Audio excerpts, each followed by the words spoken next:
I want to share with others is that people need to get into the system fast. They need to get through either going through a police station and then being taken to a temporary shelter so that they can get for instance, the ID. Emayaka on Wadout Community Channel. I'm here in the office of Alderwoman, Yes. 48, 4th Ward, right? Yes, Leni Manaa-Hoppenworth, Alderwoman for the 48th Ward in Chicago. Good. So we are here in this office. We are going to capture a lot of information in terms of resources which will benefit refugees and immigrants. This show is all about looking out for expertise, people with different information that can benefit refugees and immigrants here in Chicago. And I've happened to meet one of Leni Manaa-Hoppenworth, Alderwoman for the 48th Ward.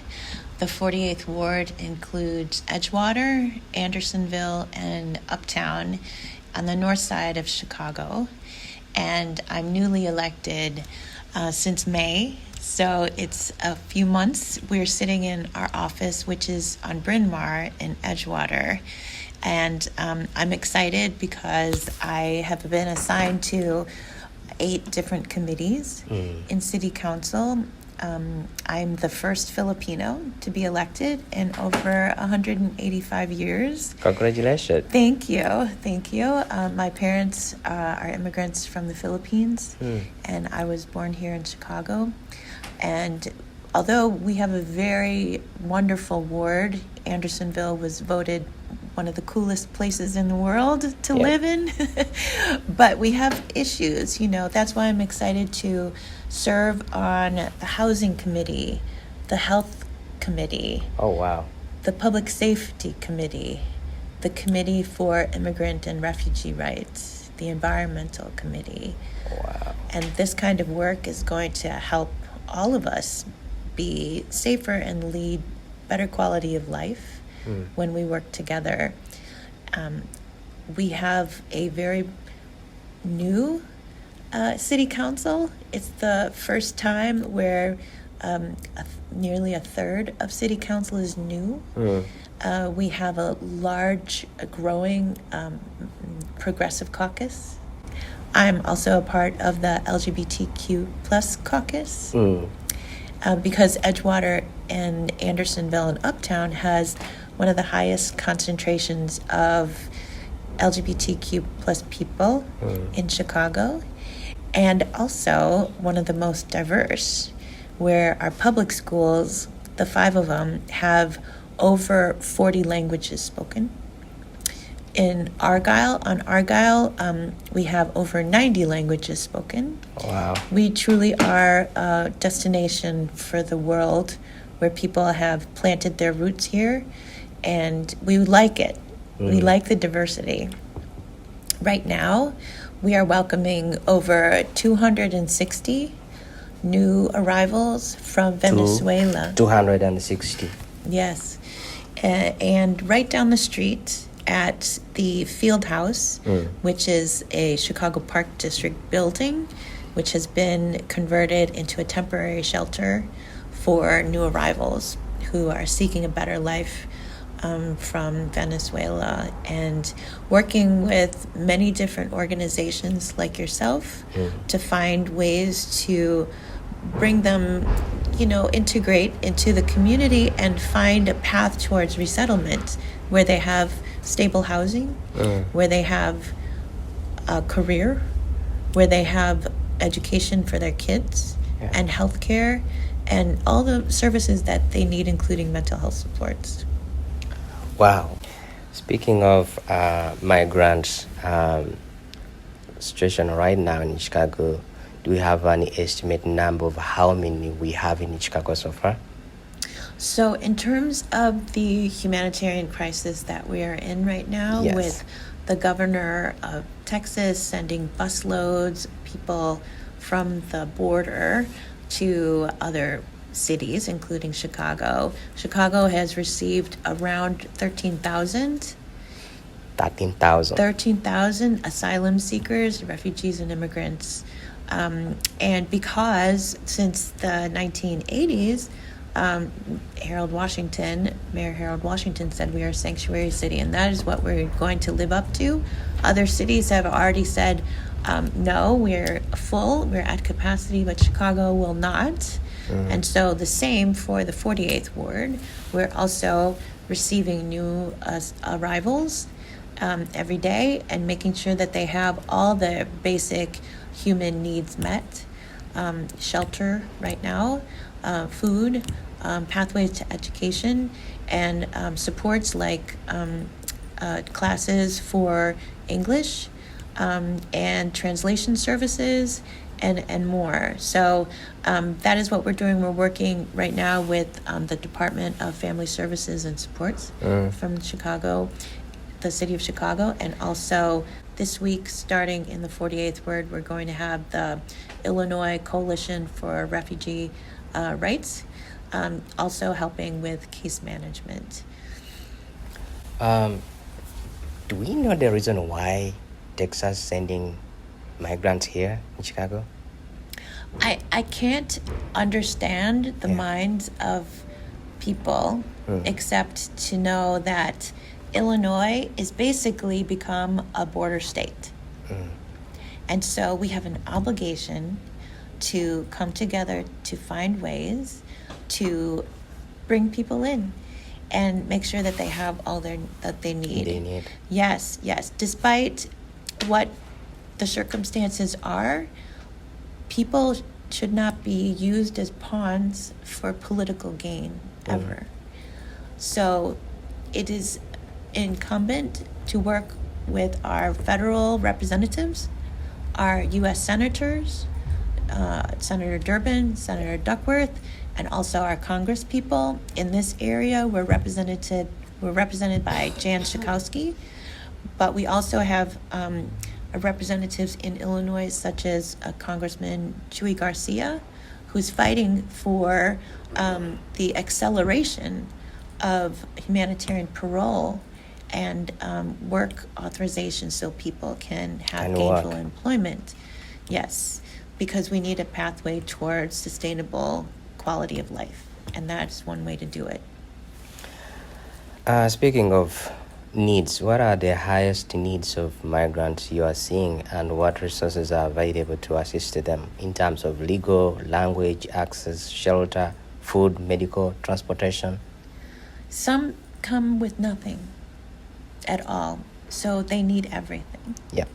And families with babies 3 months old, so they need all the basic things. First, they need a place to rest, and beyond that, they need real case management, making sure that they are ready for school, have their health checkups.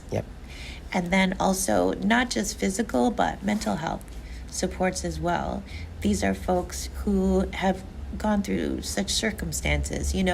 Nobody wants to have to leave their homeland. Their country, No one.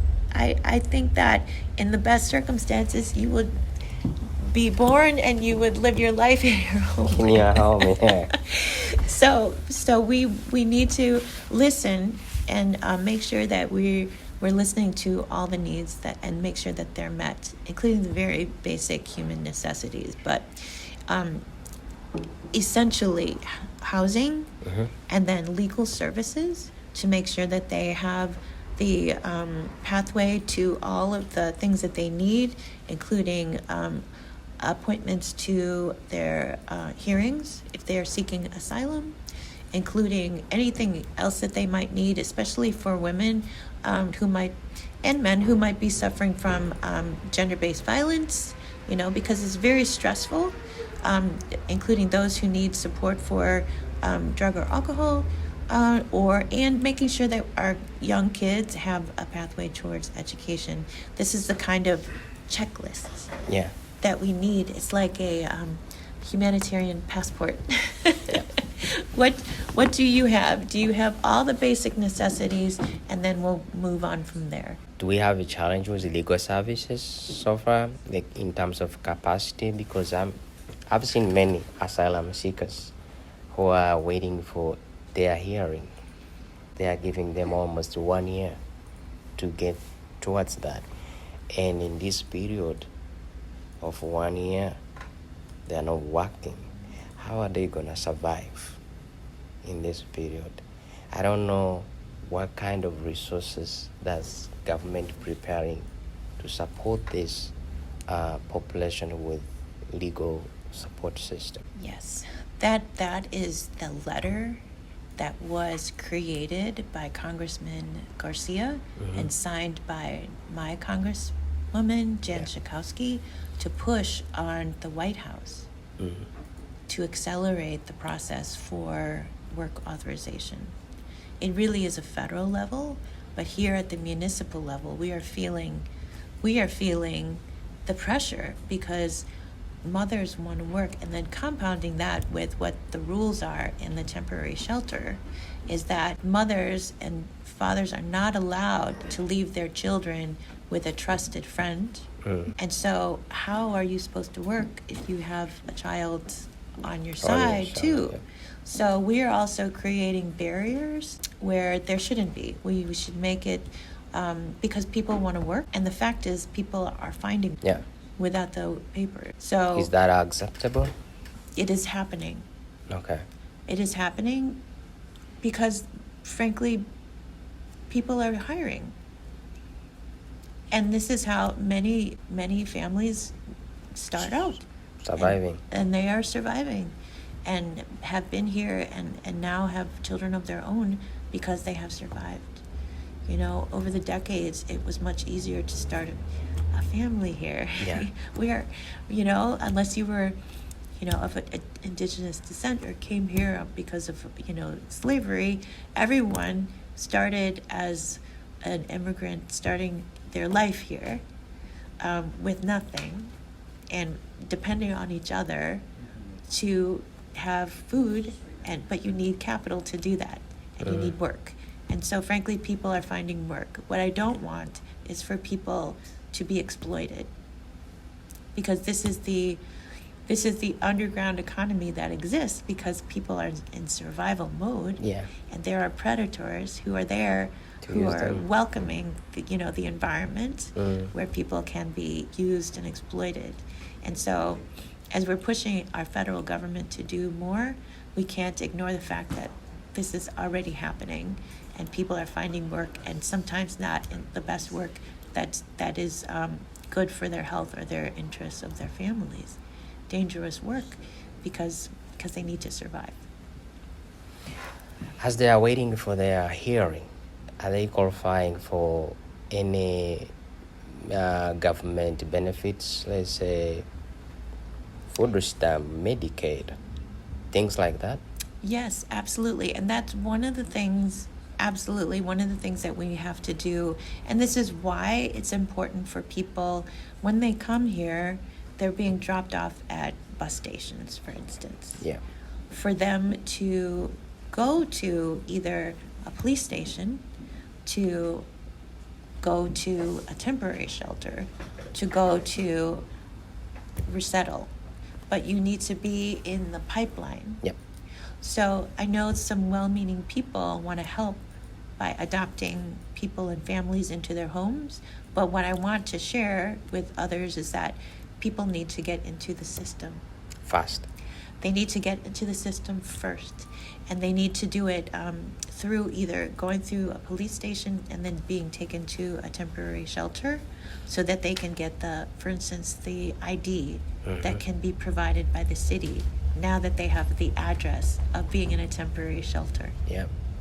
And then from there, they can get more services, including health benefits, including education, including any kind of other supports that they need. But they first need to get into temporary shelter to be processed, to be assigned a case. We do also, I want to point out, have relationships with faith-based organizations where they are also organizing themselves. You mean churches? Churches, yep. Yes. Coalitions of churches and synagogues and temples to organize themselves with help from city and state funding to have caseworkers to make sure that people are getting what they need. So that is another pathway. It's not a city-led effort, but it is supported by the city and also funded by the state. So these are faith-based organizations and coalitions that are working together. How are communities reacting to the current migrant crisis? Let's say the host communities, right? People who are here, some of them don't have much information about what's happening, right? How are they reacting about it? Yeah. Are they more welcoming or they are resistant about whatever going on? So your question was, how is the community reacting Yes. to the influx of new people? Of new people, yeah. It's very unusual for any community to get hundreds of people in their community at one time. And when you're talking about a different population that might look and sound different from your own, people will have questions. And so in this community, even though we are very diverse, we also have a community that is used to a certain way of life and a certain way of doing things because they have agency and have investments into the ward as well. They might be property owners, they might be business owners, maybe they have been here for generations, but also we're a welcoming ward. And so the vast number of people who live here want to help. They want to know how they can be supportive. They want to know how we can create an environment that is safe not only for their own families, but for new people who come. And that's the kind of conversation that I'm really happy to have with many people in the ward right now. And at the same time, we have to build structures that help everybody to get housing first. Yeah. No matter if you've been here for a long time or if you just arrived yesterday, if you don't have a stable home, then everything else falls by the wayside. We have to get people housing first, then wrap around supportive services. What is your call for the community to support in this humanitarian crisis? How can the community engage and support? Wherever you are, whether you're here in the 48th Ward or in Chicago, in Illinois, or across the globe, you can help by just being a friend to those in need in your own community. Reaching out and making sure that you are opening your arms to people who have less than you. And you can do that by just getting involved in any way that you can, whether it's through your school, through your church, through your block club. We have communities and associations. We have clubs, recreational clubs. But even whatever your interest is, if we're not talking about the things that are very important, including how are we making sure that everyone is safe, housing and healthcare, and saying that these are human rights, if we're not saying that out loud, then it'll fall away to the wayside. We need to continue to be with each other. Yes, and to love one another. Do you think there is better ways that we can create awareness to the community to understand all of these resources available, and also the host community to understand that we have these people here? I came to realize that I've been moving around. People don't know. They just don't know what's going on. And I feel like they have the right to react the way they may think until they are told what's going on. And I think there is something missing in terms of awareness for people to understand. I don't know what kind of platforms or social ways of engaging with the community to at least to have an update of what's going on. We are living in a world where misinformation and disinformation is rampant because of deregulation of our media. And so it's upon ourselves now to make sure that we're going to trusted sources of information. And family and friends should be that, but also media generally media. Social media is not as regulated, and so that's where a lot of misinformation happens. That's why I'm saying, this is not for you to do this alone. And there are forces out there that are well-moneyed that want people to be divided. And so understanding that local media is very important. Your own sources of good information is important. Your government officials those platforms you should absolutely subscribe to, those trusted sources. And then also your neighborhood associations and your faith-based organizations. This is where we build values and actually live them through our lives and our communities and our habits. But in terms of bringing people together, we have to keep in touch. Like, you're reaching so many people because of your consistent presence, because you are out there seeking good information, and because you are sharing that with as many people as possible, you've become a trusted source of information. This is what we need to do to build that network. Thank you. About language access, I've been trying to support my community as much as possible, but I think language access is still a problem. I know you mentioned a little bit during our conversation, but how can we call the service providers to utilize resources available for language access so that people can really understand? I've been in offices, I've been in hospitals, I've been in different places with clients that I'm helping, but language access is a problem. Language access is a problem even in our public schools. I mentioned earlier that we have over 40 languages spoken in one school, to the point where Google Translator is not enough. Where they're investing in AI technology in order for the teacher to be able to communicate with the students and families. And often, for instance, I worked in the Cook County Hospital as a physical therapist, and I had to call for translation services by phone, and if they were not available in the language that I needed, it took a long time, and if you can imagine, the line was out the door for services at Cook County Hospital. We're not doing a good job of providing those language translation services, even in print.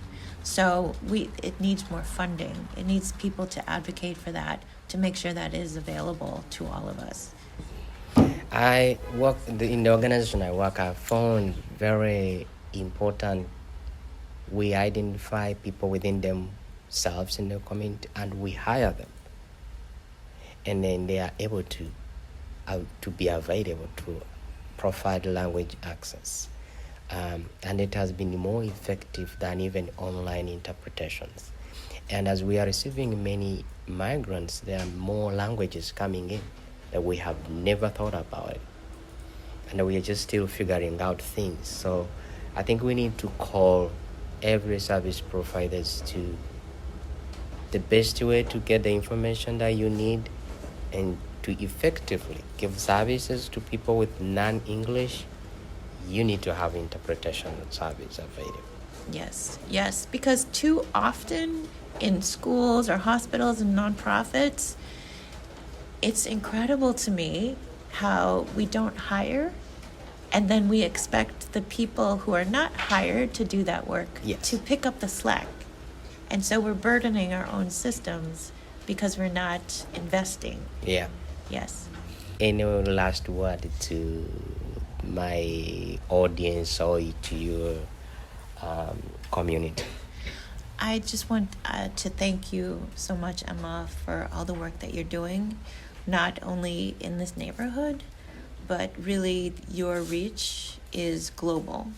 So the fact that you're highlighting what's happening in my neighborhood is very humbling, and also we need each other. So I appreciate you, and I appreciate the audience that will help share the word that we can do much more when we organize and bring the power of the people Thank you very much. Thank you so much. I appreciate your time.